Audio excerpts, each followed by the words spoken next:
Good evening, everyone, and welcome to At Home with Asia Society Hong Kong Museum webinar series. My name is Dr. Kathleen Wyma, and tonight I'll be in conversation with Dr. Gauri Parimoo Krishnan. Before we begin, I would just like to introduce Dr. Krishnan, give everybody a little bit of a context for her practice. Dr. Krishnan earned her PhD from MS University in Baroda, and she is currently the director of DMBG Consultants based in both India and in Singapore. Between 2009 and 2015, she was the inaugural director and head curator of Singapore's Indian Heritage Center. And prior to that, she was the senior curator at the Asian Civilizations Museum, also in Singapore. In addition to Dr. Krishnan's significant contribution to South Asian art, she has also taught at MS University and the National University of Singapore, and currently she teaches at NTU in Singapore as well. As a leading contributor to the advancement of South Asian diaspora studies, she has also published numerous papers, numerous scholarly papers. And tonight, what we will be focusing on in particular is her approach to the curation of South Asian art in her paper entitled Postmodern Museum, The Case of Indian Art History Heritage in Singapore. Please join me in welcoming Dr. Krishnan. Okay.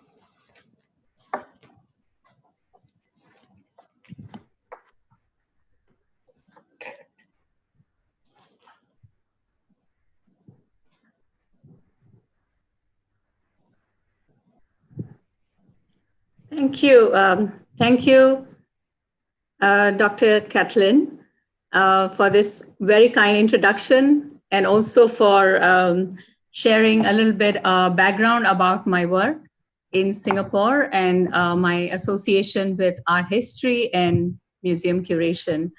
I would like to begin my presentation with thanking Alice Mong, Executive Director of the Asia Society Hong Kong, and her team of colleagues for organizing this talk, this webinar, and to you for moderating and having this conversation with me.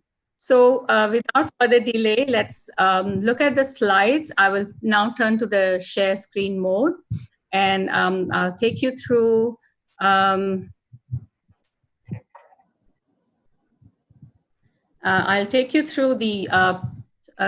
short deck of slides that I have selected for today's presentation, which talks about why the context of postmodern museum cannot also be applied to curation of, say, an Indian or Asian art, civilization and culture and community history and heritage.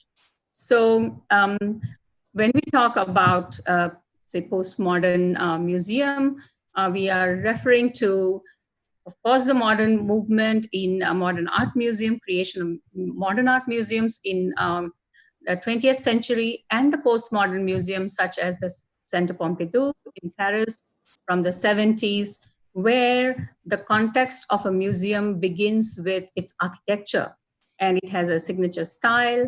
The museum is more audience-centric than a monolithic narrative-centric, and it has many different perspectives in the representation of its collection. And the difference in the display methodology is more inclusive and pluralistic. And the curators who are involved in the curation of the postmodern museums are more self-analytical and self-critiquing of their role, becoming integral to the curatorial practice.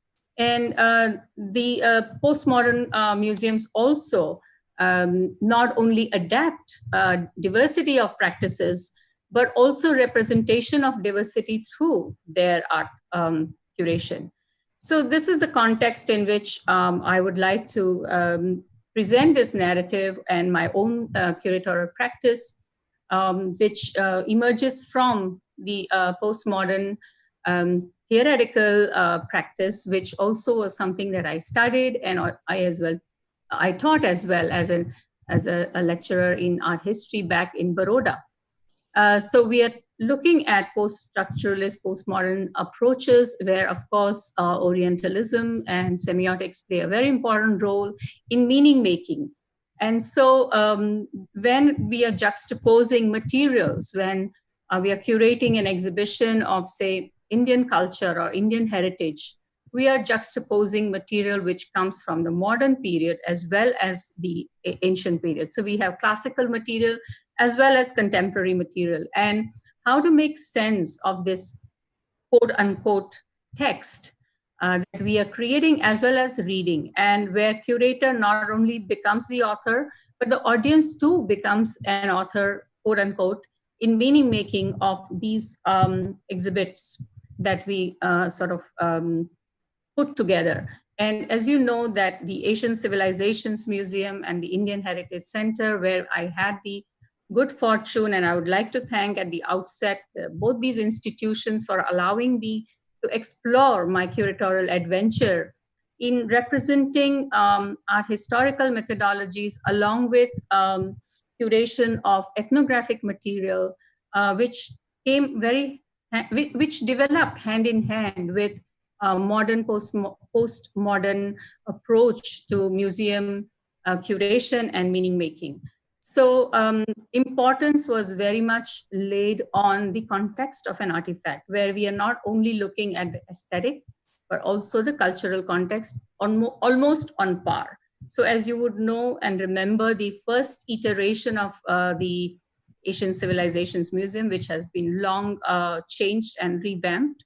But if audiences remember, the first iteration of the Asian Civilizations Museum's South Asia Gallery, for example, or even the Southeast Asia and other galleries, we had highly artistic collection placed in the gallery context, but very much augmented by its cultural context and the context in which those objects were created, used, and how they made their way into museums. So therefore, a postmodern museum in my mind or my thinking is that they are like a laboratory of a scientist, and both audience as well as the curators and the educators and all stakeholders play a very active role. Moving on to my own passion for the digital medium, and this is something which is historically very important for Singapore and for Asian art museums, that Asian Civilizations Museum was probably one of the first museums to embrace the digital format in augmenting the learning objectives of the cultural heritage that was on display. So they used technology in a very innovative way.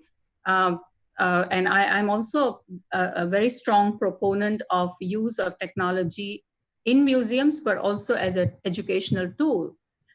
This is not to discount the importance of the real object or the real artifact. The virtual can never replace the real, but it is also a very important source of knowledge creation, as well as a tool for study and dissemination to reach a much wider audience. Like, for example, today's webinar, we are able to reach beyond the shores of Asia. And thirdly, I'm also interested in media as a source as well as a resource. And in saying that, we have utilized a lot of digital documentation, and today in the contemporary postmodern artistic practice, archiving is a very important tool. I mean, it's also a means and an end in itself. And new media as art has made its way into museums today. And we tried in our own humble way to adapt technology in this format in the first iteration of the Asian Civilizations Museum in 2003, when it opened at the Empress Place.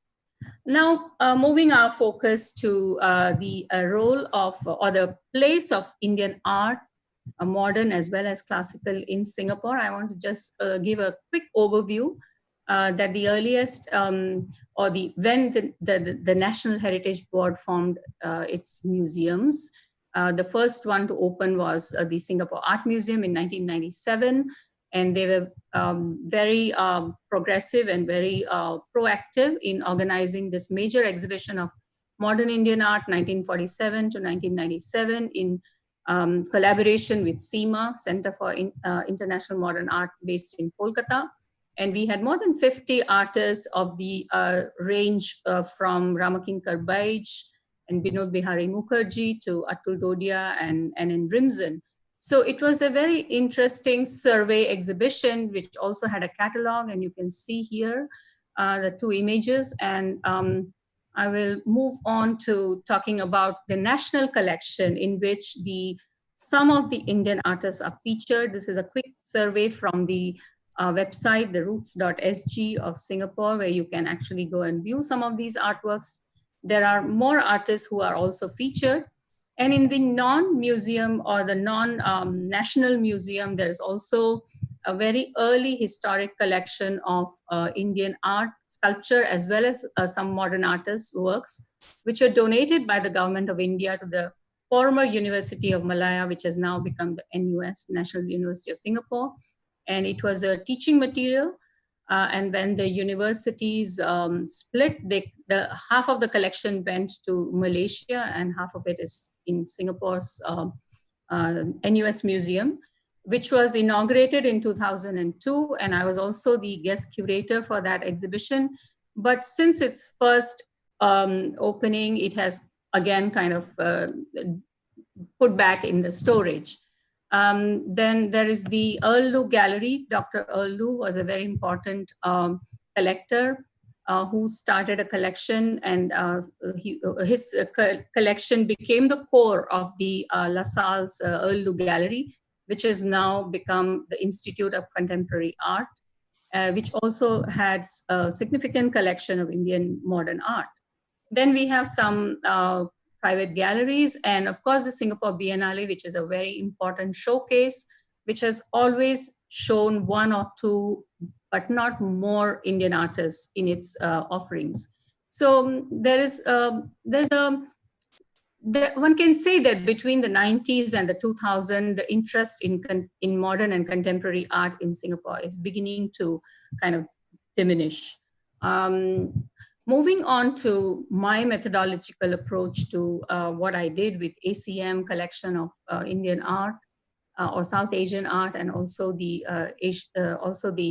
Indian Heritage Center, which I curated most recently. I was challenged by different approaches and which one would be the right approach. So here I list the chronological format, which is a conventional museological approach. Then we came up with the curatorial team of ACM with other colleagues of the different gallery collections, like the Southeast Asia and West Asia and East Asia. We sort of focused on the stylistic aesthetic as the overarching, followed by the anthropological, and then, of course, without oversight of the gendered and the marginalized perspectives, which are equally important in trying to make an inclusive and collection which focuses on diversity.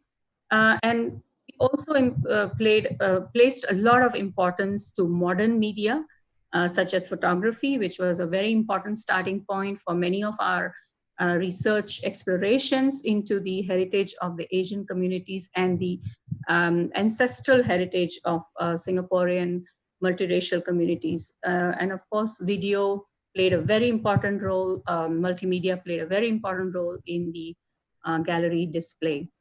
And again, moving back to my methodology of meaning making, where collections, artists, design media, and build structures played a very important role in making sure that the exhibits in the galleries had a holistic perspective, without, of course, losing sight of the audience, which need not be the communities that are being represented, but also tourists and also people from beyond the shores of Singapore. And the curatorial and interpretation of the display, any display that you look at, a showcase or an open display or a thematic display, visuality, typology make a very important visual impact. But immediately following that, the contextuality and the interactivity of that artifact also was given significant importance in trying to make the display meaningful and accessible to the audience. Moving on to the actual practice of curation and how did we begin? So we really began with no collection. We had absolutely no knowledge of the community we were trying to represent. So we began to first go out of the museum and interact with the community. And for doing that, we did a number of field trips. We went to India, we went to attend festivals and ceremonies in Singapore and tried to understand who was our community, quote unquote. And so living tradition was an important aspect that we wanted to capture because for a museum that was beginning in 1990s, we didn't really have access to a lot of collection. So we were trying to build the important living heritage basis or the context for the Indian diaspora in its art historical context, for which we took inspiration from India. So here are some of our images of collection, images of contextual displays, which guided us in designing some of these displays. So this is a display of a village god section on the left. And on the right, there's an undulation of a temple architectural wall on which we place artifacts in a contextual manner. So there's a very important role which was ascribed to the proportions, the heights, the location where the objects were, close to the ground, very high above eye level. So all these aspects were very well thought through in the context of the displays. And as you can also see, we really enjoyed our documentation. This is from Madurai, where we attended a festival of the wedding of the goddess Meenakshi for 10 days. And this is how every evening the deities paraded through the streets. And this became the inspiration for this display. So here I find that the architectural elements and the living tradition elements were very beautifully integrated by our designer in creating this display, which translates the idea of the living tradition into the design.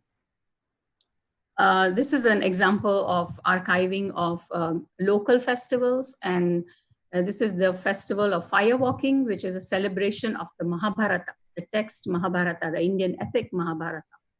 And very few people realize that this is a very rich tradition in a very small location in Tamil Nadu, in Jinji area, from where the boat people, the boat maintenance people, called the Payan couple community, brought this worship of the goddess Draupadi. And this whole festival is celebrated. Of course, the tourism department is making a big promotion around this festival. But at the core of the festival, when I met these people and interacted with them and have been documenting them for more than 10 years, it's the identity and consolidation of the identity of the Tamil community from this particular region. Of course, the following is multicultural now. There are also Chinese devotees who walk on fire. But this becomes the core of understanding the material, the community for whom these galleries are going to be curated, and their heritage, their history, their identity is to be represented through objects like this. So this is an example of the South India Gallery, which we designed to start from home and going to the temple. And along the way, what you find on the streets and how you see the South Indian or Tamil culture and lifestyle being unfolded. So this is how we designed the gallery. We had a live projection of a wedding. We also had a host who introduced, virtual host who introduced about his own heritage and about him being a Singaporean Indian of Tamil origin.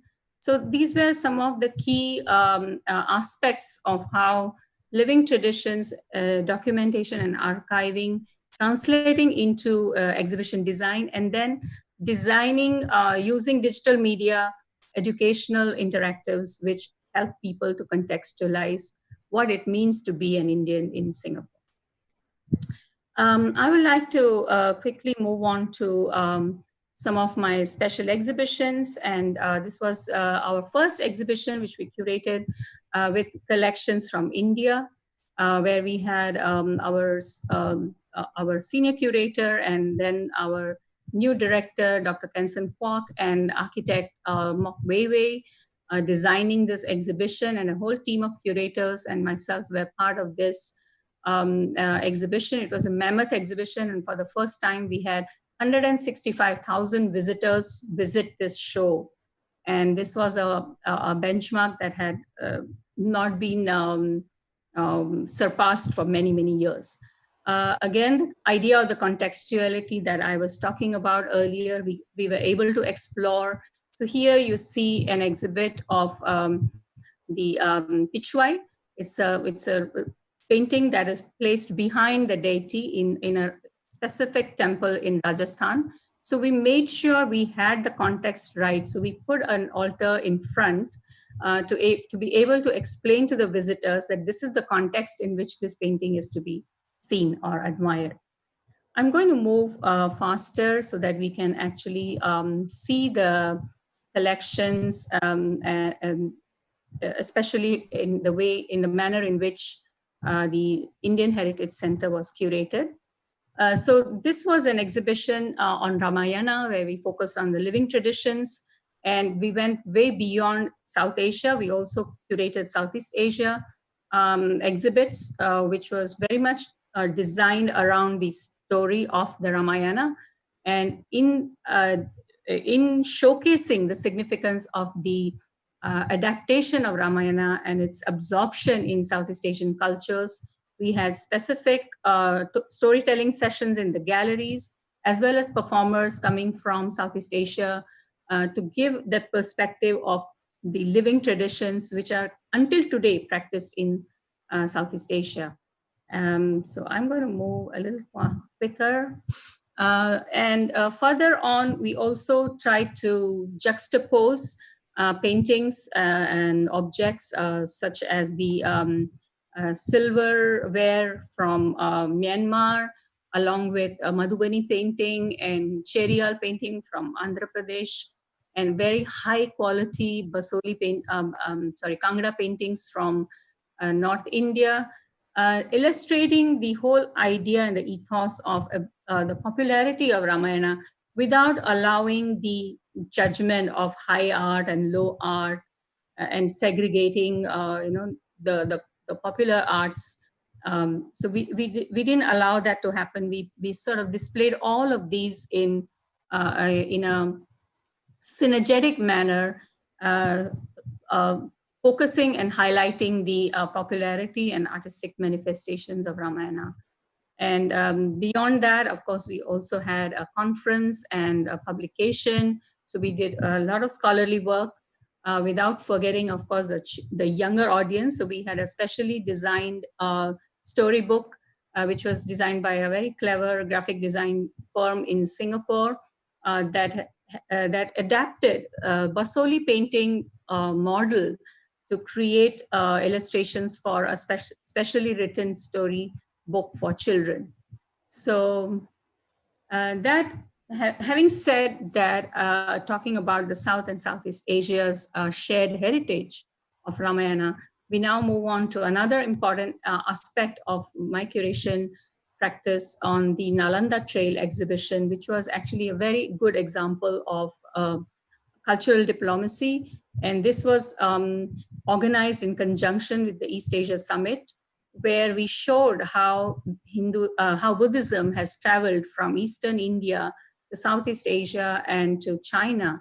And to build this narrative, we used the three Chinese pilgrims, Pasian, Xuanzang, and Yijing, and traced their journey, the course of their journey to reach Nalanda for learning the Buddhist scriptures. And this was a very important moment for Singapore and for the Asian Civilizations Museum, when the two heads of state of Singapore and India made a very important speech to strengthen the bilateral relations of culture through culture and heritage right inside the exhibition gallery. And it was also the occasion when the catalog of the collection was launched. So here are a few views of the gallery where you can see a very important copper plate, which is actually the star of the exhibit, that was displayed that encapsulates the donation by a Sri Vijaya king to the upkeep of a monastery in Nalanda. And the Pala king of the reigning Pala king of the time, donating 5 villages for the maintenance of this monastery.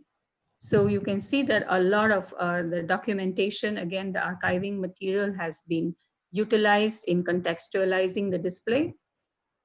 And we were able to bring, for the first time, the major collection of Sir Aurel Stein, which has been kept in the collection of the National Museum in New Delhi for this exhibition. So some very, very rare Central Asian paintings from Tunhuang and other monasteries were on display. And some classic examples of sculpture, like something like textbook examples, some of the rare antiquities in stone and bronze, also from the National Museum of Jakarta. So this is a collection which we managed to borrow from Jakarta to establish the connection between Sri Vijaya and Nalanda on the basis of that one copper plate. So I'm again highlighting the way the narrative evolves around one historical fact or a moment in history, and how this entire collection was brought together. And we had barely much time, so it was all put together in about 9 months. And very cleverly, our management also asked us to bring an artifact which is of significance, of historical significance to the Buddhists in Singapore and the region. And we were able to bring the holy relics of the Buddha, which you can see on this beautiful Myanmar seat. So this triangular structure here actually holds the relics of the Buddha. And we reached out to the Buddhist community, so the Buddhist temples, monasteries, Buddhist library brought there. So these are actually devotees who are committed to study of the scriptures, and they came and recited, and they had a very good experience, religious experience of participating in this exhibition. And we also had some beautiful interaction with young members of the society. So this is actually a Sunday school from the Sri Lankan monastery. And we also had Theravada Buddhists and Amitabha Buddhist Center and many other Buddhist organizations who brought their young members to the exhibition, including participating in the activities which our education department had put together. So this, in my view, is a very interesting example, or a successful example, of where curators, educators, and interpreters and programming teams can work closely, and to a great success in reaching out to the members of the society. The last few slides are now regarding the Indian Heritage Center, which is one of my latest projects, which is also about 5 years old. And I have moved on, but my very able and excellent curatorial team is still continuing with the original concept that we put together. Again, highlighting the diversity and plurality of the Indian community, which is not monolithic. And we were given the task of making sure we didn't leave out anyone. So you can see that even the textiles we have used in our panel, which announces the exhibition title, is also multicolored, implying the importance of the diversity of the community. And we went headlong into community engagement, which was also the guidance given to us by the minister who was overseeing this project, that speak to the community. Of course, we had our concepts and ideas, but we shared it with them, and we told them what we are going to do and how their inputs can make the whole exhibition whole permanent gallery richer and full of references to the struggles, the trials and tribulations of the community, but also securing the context of Indians in Southeast Asia as the starting point of the IHC, or the Indian Heritage Center's main narrative. Without, of course, forgetting the living traditions, the living heritage, and also the contribution of the past generation, so that the younger generation could know the importance of the sacrifices and initiatives taken by the previous generations in building the community. So this was a completely different approach. We had many seniors who were available to interview, and many of them shared their experiences of migration. So there's a whole section on migration and the role of Indian community in building Singapore. And many of these interviews then were featured in our interactives. We also embarked on a collection drive. So there are many examples of collections which actually came from people's home. People didn't know that what they had was a treasure that could make a lot of sense in a curatorial narrative in a museum's permanent gallery. So they were very, very delighted when we said, yes, this is important. So you have objects like passports and photographs and ritual objects and personal garments and objects of community heritage, objects of family heritage, all making to the gallery's display.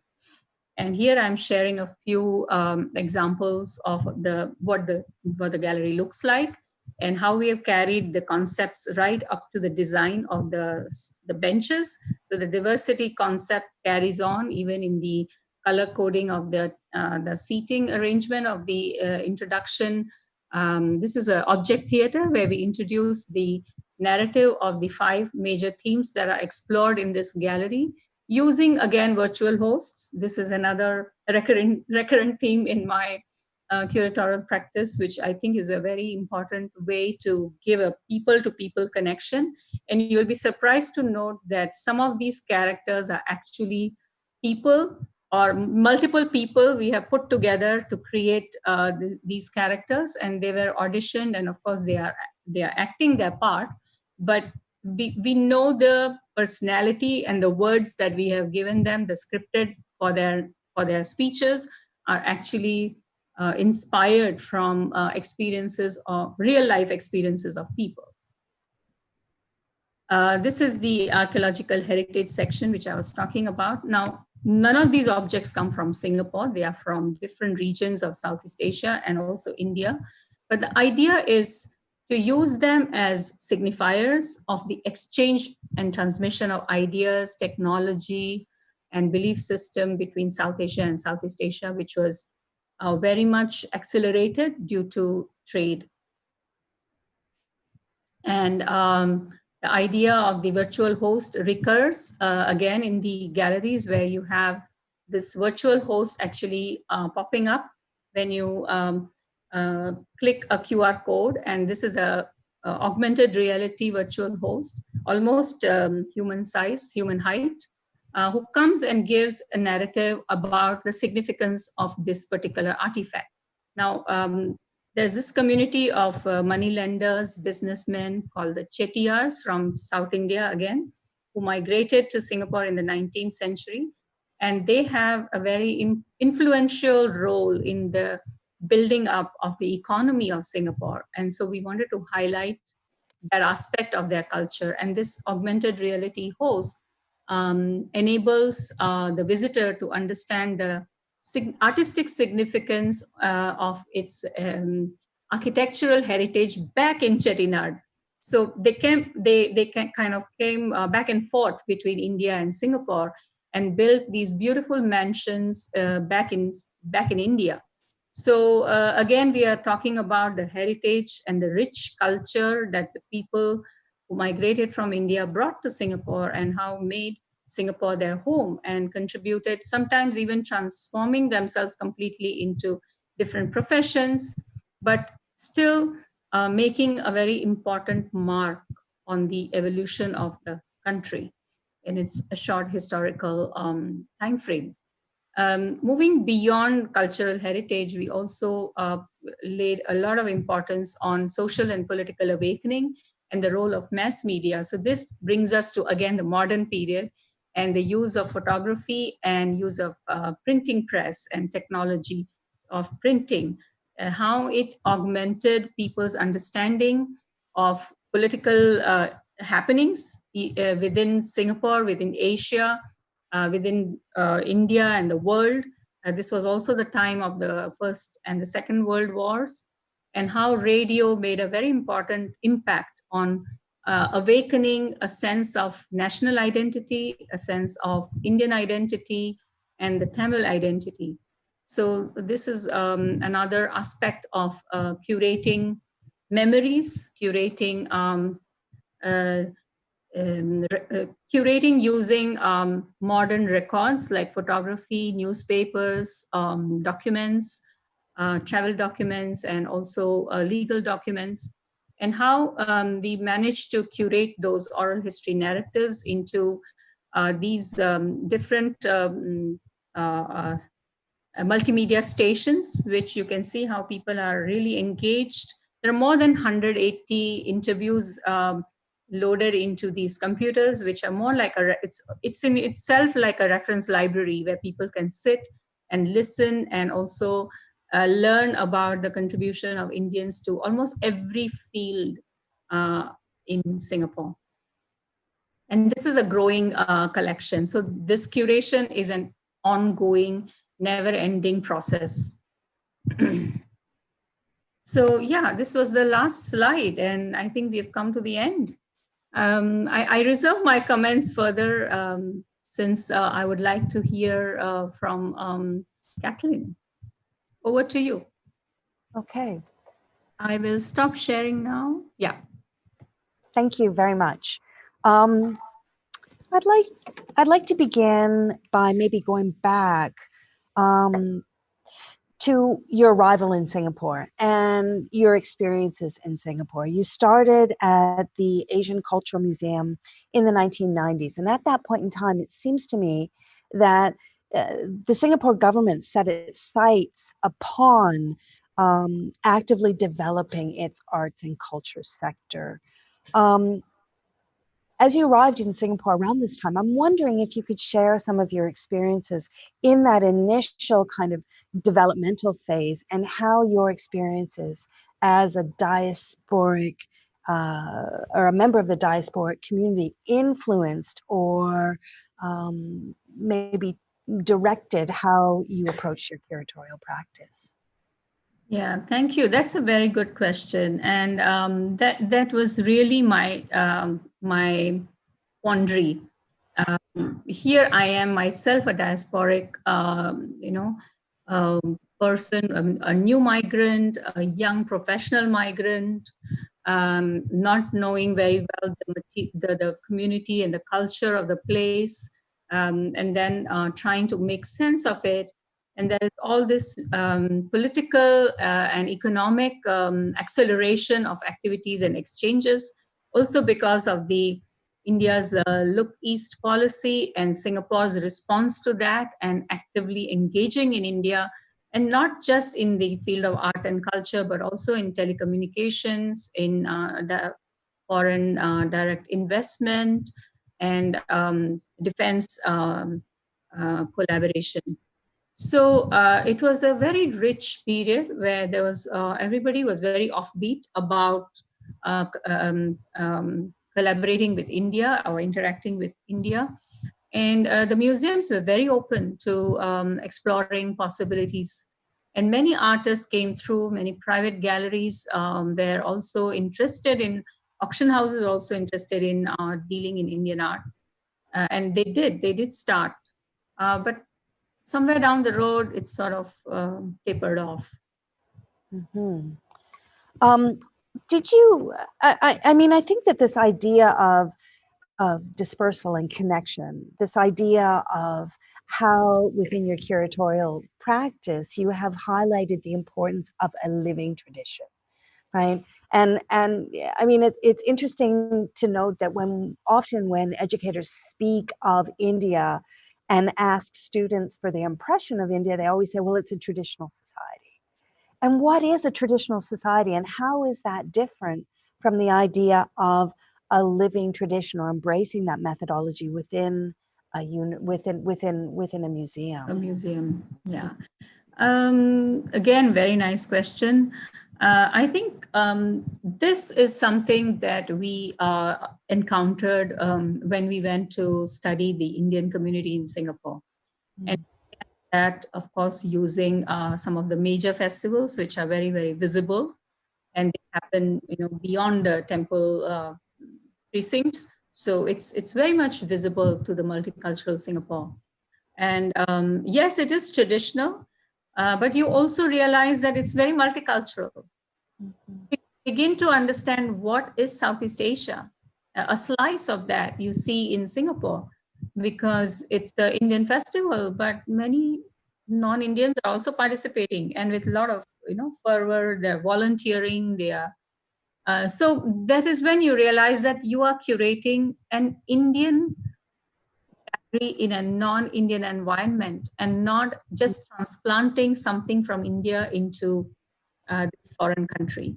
So that was the adjustment period that I had in the initial encounters with the local culture. And of course, technology was something that came to our rescue because we were able to videograph everything. We were able to digitally record everything. We were able to interview people. And so that gave us a lot of possibilities. It opened up a lot of possibilities in trying to make sense of this traditional culture, but in a diaspora context. I think that it's absolutely fascinating how you have kind of created a museum space that resists the sedimentation of history, right? That the objects within the museum are dynamic and they're always changing and are part of this ongoing evolution of, a living tradition.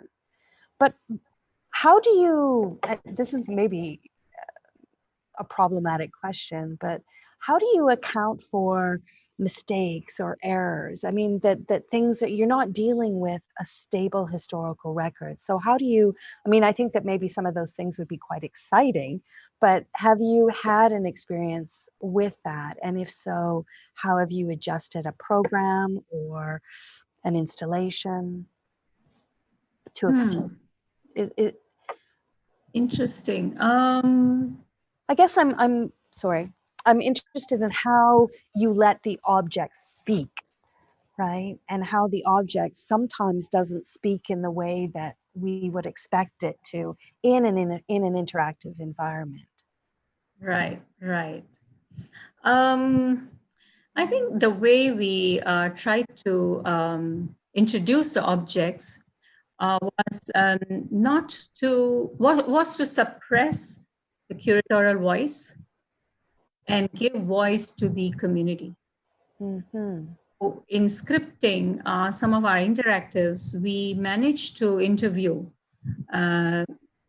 people from the community, for example, a temple priest or a temple president of the management committee or a local businessman or so we suppressed the curatorial voice because we knew we were selectively using some of the artifacts to speak, but the words were in the mouth of the people who actually use them.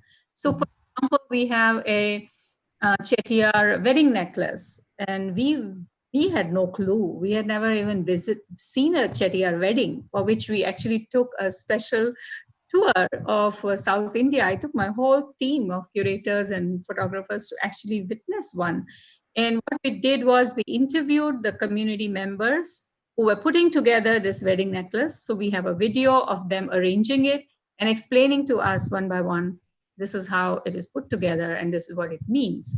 And so that clip we actually put into the gallery so that the visitors can actually see and hear the authentic voice talking about and explaining that artifact, rather than a curator writing a caption or a label, or curator explaining something about artifact.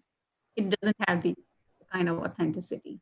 So this is how we try to focus on some of these problematic artifacts and its understanding and interpretation.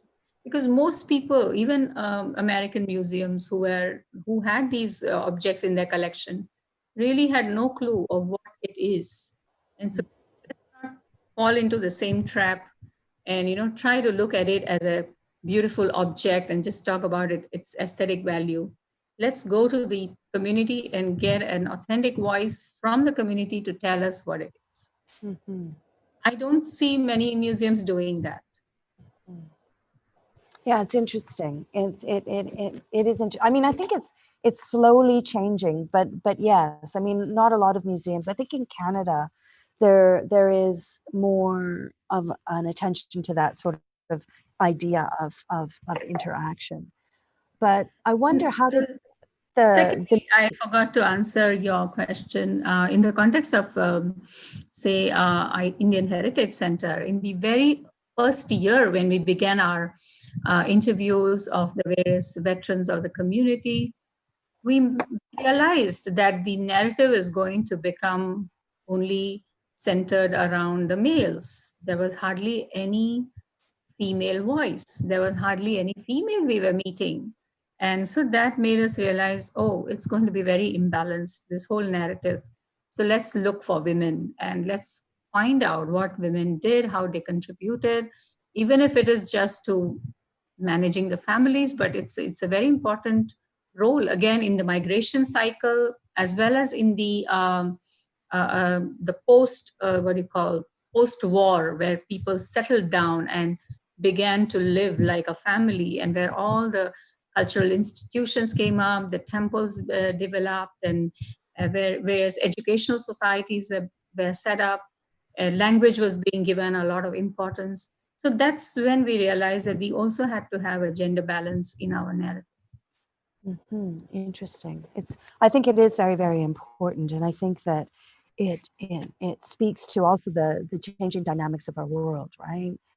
And I think, actually, you know what, Gauri, we have some other questions if you would like to hear from. Sure. Yeah, definitely. I have a question that says, how do you adapt your curating process to include new media artworks and technology, or technologies plural? Yeah, so when we started the Asian Civilizations Museum, of course, technology was very much being adapted for museum use. So it was mostly in a augmented context, or in the multimedia interactive context, that technology was used. This was in the 90s. But when we came to curate the Indian Heritage Center, and this was around 2009-10, technology had changed completely, and the potential was amazing. I mean, we were talking about AR and VR in a very casual way, that this is something doable. And so between the 90s and the early 2000s, things had changed so much. So when we curated, so when we came up with the curatorial and what we call the acquisition policy and the curatorial policy, we put contemporary art into our, one of the important aspects of collection building, and bringing artists to, like residency, or collaborate with the curators in the context of a special exhibition. Okay. So ever since IHC has opened, it has had a number of collaborative exhibitions, including using the new media. Okay. How do people respond to the pop-up kind of when you said that you could scan the QR code and there would be a docent that would pop up in VR? Yeah. How do people respond to that? Oh, people loved it. People loved it. Children loved it. We had many interactives for children where people in families came and they would just settle down, and the kids would really have a very, very intense, immersive experience. And these handheld devices was something that we would lend to the visitors, or visitors can download the app before they come into the gallery. So in the foyer, you have two options. Either you download the app in your own smartphone, or you borrow a device and then you go with the device into the galleries. And um, of course, some people also felt that we want to go with a docent, a human telling us, and not a virtual host. So there's always people who are divided in their preference for a virtual versus a real host. But in terms of technology, it was quite progressive at that time. And we also got written about in the newspapers when we opened in 2015. Okay, thank you. I have a follow-up question from somebody who's written in, and I think it follows up this idea of children and how do you appeal to children. The question is, what is your approach to making heritage accessible to young children? Oh, this is my favorite topic. I strongly believe that we have to educate our children as young as possible. So when I would sit down with my education team colleagues, I would say just bring as many young people as possible. So in 2015, we had a very proactive team. They even produced a traveling kit that would be sent to the kindergartens, and we have a regular inflow of kindergarten students, not just primary and secondary and tertiary, which do come on a regular basis anyway. But we focused specifically on the kindergarten students, and many of them would be sent the trunk, traveling trunk of artifacts. And after they would be introduced, they would be brought to the museum and they would have an activity in the galleries. And that would kind of enhance their understanding of what they did back in the classroom. So, yeah, I would very much focus on bringing as young children as possible. And storytelling is a great way, making puppets or making coloring characters or artworks, or introducing them to the artworks and saying, what do you think this is? You know, it's like you are actually introducing cultural knowledge and understanding to the children as young as 6, 7. Mm-hmm. It's possible. And I think IHC has done quite well in that area as well. And do you think that practice, this idea of bringing young children into the museum and exposing them to, a range of different cultural expressions, especially within an Indian context, do you think that contributes to the building of a kind of social solidarity within Singapore itself that may or may not transcend ethnicities or concepts of the nation? Like how do you see that participating in a larger conversation about nation building? I think that's a very important idea. And I think the role of the heritage centers is very much to underscore that understanding between different races, and to understand more closely or be more appreciative of each other's cultures. So we have a number of programs that are designed specifically to foster understanding. This can be anywhere from school children to adults, and the best attendance to many of our events is from community groups or resident committees, which can be multicultural, and very often visits to the center are organized by a particular community center, and bring their audiences or their communities to the museum, and a specific activity is organized. Food is a very important. So food was placed as a very important aspect of intercultural understanding. And yeah, those programs are doing really well. And on a regular interval, they have these programs. So I think, yeah, it's very important in multicultural fostering understanding and respect for each other's culture, and to go beyond just the lip service, but really appreciate and really engage is what I would say would be the desired outcome. And I think it is moving towards that. Okay. So I guess this may be a strategy that may or may not work within an Indian context, right? Because you would be kind of preaching to the choir. But if you were to take this interactive model, or this kind of postmodern, post-structural model to a museum in India, is it fair for me to ask what would that look like, or is that just a huge question that maybe is impossible to answer at this juncture? I think India is in a different pace. Right now, what I see is there's a lot of distinction in urban versus rural, and um, private school versus government school, and you know how India is organized. So for many museums, I see they are very actively involved in engaging younger audiences and bringing them for various activities.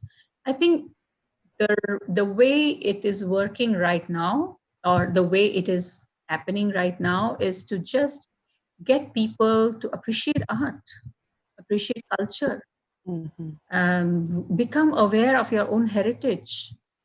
So it's Absolutely. introducing or reintroducing aspects of culture and artistic heritage to the people itself, Mm-hmm. their own roots and heritage. So for them to be able to foster understanding of other races or other cultures is the next step. Mm-hmm. So is to appreciate your own culture, your own heritage, and don't shun what is traditional as outdated, and embrace the heritage, because there's also this angle of keeping the living traditions alive in India. The potter and the weaver and the puppeteer and the musician and the dancer. I mean, all these are our traditional arts and crafts that have to be protected.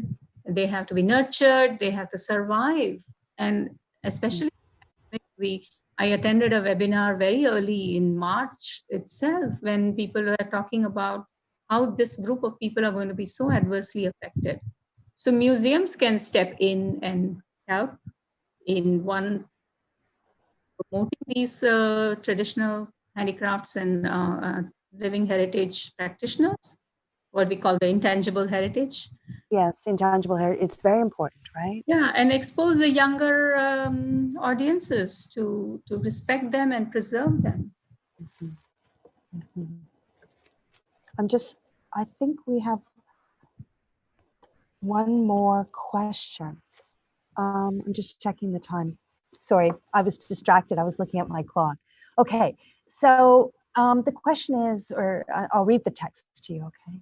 I greatly appreciated your presentation. I think we need to understand Indic contributions to global art.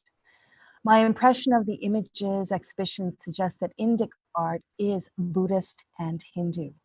I wonder if efforts are being made to reflect the diverse traditions of India, including others such as Parsis, Jains, and Muslims, and their artistic heritage.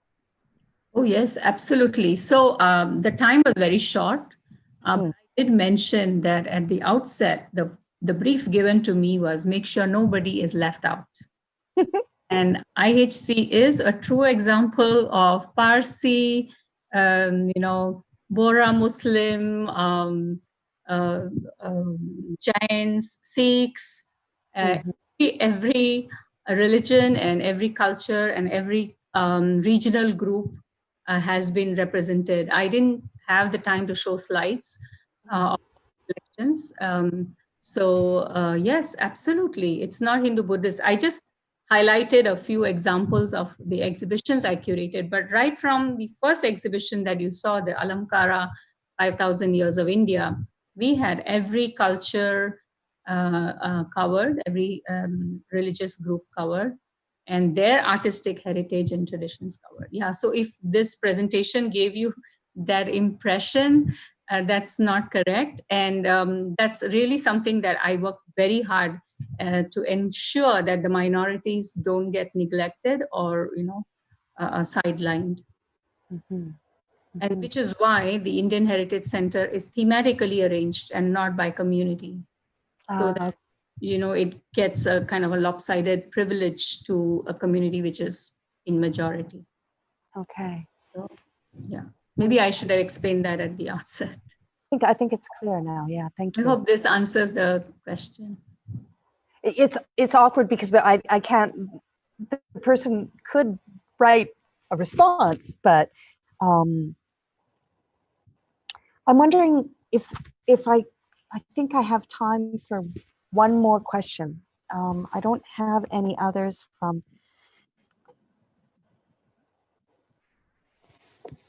from people who are writing their messages in, so I'm gonna monopolize the time and of the remaining time and ask you a little bit about this idea of expanding the collection at the Indian Heritage Center. And I'm really fascinated about how, or I would specifically like to know how you reached out to the diasporic community and asked them to bring their objects into the museum space, and how people responded to that. Did they feel, or did they welcome the idea that they were contributing to the production of a kind of history? Can you speak a little bit more to that in terms of the? Yeah, sure. That's again a very good question. So when we started with the collection drive, we would be everywhere for every festival, for every function. We would come up with our flyers and posters, and we would try and speak to the organizers of events that, please give us space to talk about this to the community. So we reached out. We reached out in a very big way. But collections, we were also pointed to meet certain people by our consulting committee, which was a content and concept committee. So we were told to go and see some of the veterans or who have made contribution to the country. So it started with people's albums or scrapbooks, and then the word went out and people began to come back to us with their objects. So we typically, the curators would go and meet people. So there's one Sikh collector of military memorabilia, police and military memorabilia. So this is his own family collection of his father-in-law and his father, and he collects everything about the Sikh contribution to the heritage of Sikhs and their contribution to Singapore. And interestingly, the Indian Heritage Center's new exhibition is going to be on the Sikh heritage. So this is how our collection grew. And sometimes people didn't know what they had. And so they would just call us and send us a photo, and we would say, yes, we have this, or we don't have this, and we would like to have this. And they would bring it in. Thirdly, there was also collections which people brought once the IHC opened. So in the initial 6 months after the opening, we had a great number of objects that were brought to us because people actually saw what was in the center and they said, oh, we also have something like this. And so it was also by recognition and by validation that they felt they should reach out to us and share what they have as an heirloom. But I would like to highlight this one very interesting story. So we had a media write-up on the Heritage Center being in the formation, and people were invited to contribute. And one family from KL, from Kuala Lumpur, responded. So we had a phone call, and a brother and a sister in their 60s came to see us with their lawyer, and they brought an artifact in their hand in a box. And they opened it and they showed us a beautiful gold necklace. The coin necklace called Kasamale. It's a Tamil ornament, very important ornament. So this had a beautiful history about their grandmother and their grandfather who migrated in the early 1900s. And this particular necklace was produced. Of course, her husband did very well, and he gifted this necklace to his wife. And of course, the family had a long history, but this was a direct outcome of a media coverage on how IHC is building its collection, and someone read this in the news and responded to it. And it is one of our foremost donations, to the collection. Yeah. Huh. So I guess this is another form of kind of cultivating a living tradition, right? That can contribute to a history that's being written not from the top down, but rather from the bottom up. And I think that that's really important. That's spot on. What you said is spot on. It's actually a museum of the people, for the people, by the people. Of course, government is managing it, but the collection is really the contribution of the community. And then the curator disappears, the object speaks. So that's again my motto, that when you curate something effectively, you just disappear. Your presence, your approach to curation just disappears. It's the voice of the community, it's the memories of the community, the aspirations of the community, and the objects which are very dear to them that should speak. Well, that's a lovely note to end on. So I want to thank you for taking the time to speak with me tonight. And we don't have any more questions, and I do believe our time is up. So again, thank you very much. Thank you. Thank you so much, Kathleen, and thank you to the team at Asia Society Hong Kong. This has been a beautiful experience. Thank you so much. Okay, bye. Bye-bye.